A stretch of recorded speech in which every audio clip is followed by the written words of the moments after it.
আসসালামু আলাইকুম। আপনারা সবাই কেমন আছেন? আলহামদুলিল্লাহ আমি ভালো আছি। আমি আজকে বানাবো চিকেন ফ্রাই।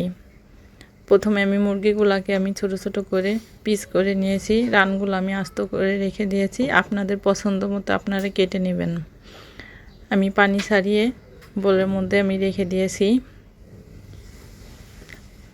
প্রথমে আমি লবণ দিব 1 চামচ মতো। লবণটা আপনারা বুঝে দেবেন, কারণ সস থাকবে তো। চিনি দিয়েছি, টেস্টিং সল্ট দিয়েছি 1 চামচ। এরপরে আদা রসুন পেস্ট দিলাম 1 চামচ। এরপরে চিনি দিলাম 1 চামচ। এরপরে পেঁয়াজ বাটা দিলাম 1 চামচ।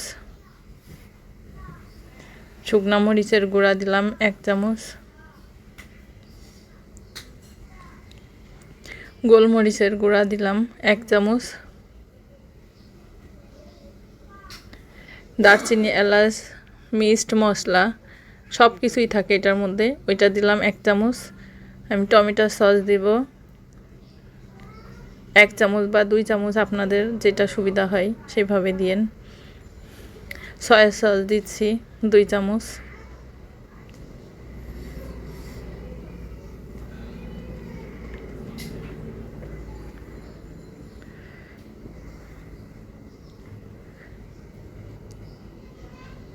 সব কিছু দিয়ে এখন আমি মাখিয়ে কিছুক্ষণের জন্য রেখে দেব। ভালো মতো মাংসর গায়ে সব মশলা লাগানোর মতো করে আমি ভালো মতো মাখিয়ে নিচ্ছি।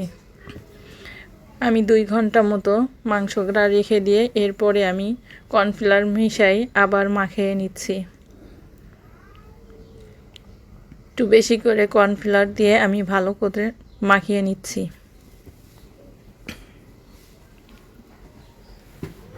এরপরে আমি ফ্রাই প্যানে একটা কিছু তেল দিয়ে আমি মাংসগুলা দিয়ে দিচ্ছি।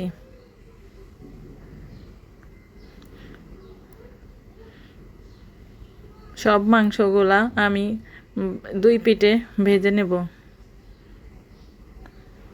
চুলার জাল মিডিয়াম দিয়ে আমি 2 পিঠে ভেজে নেব।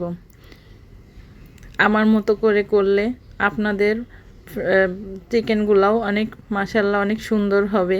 আমারটা অনেক সুন্দর হয়েছিল, অনেক খাস্তা এবং ক্রিস্পি হয়।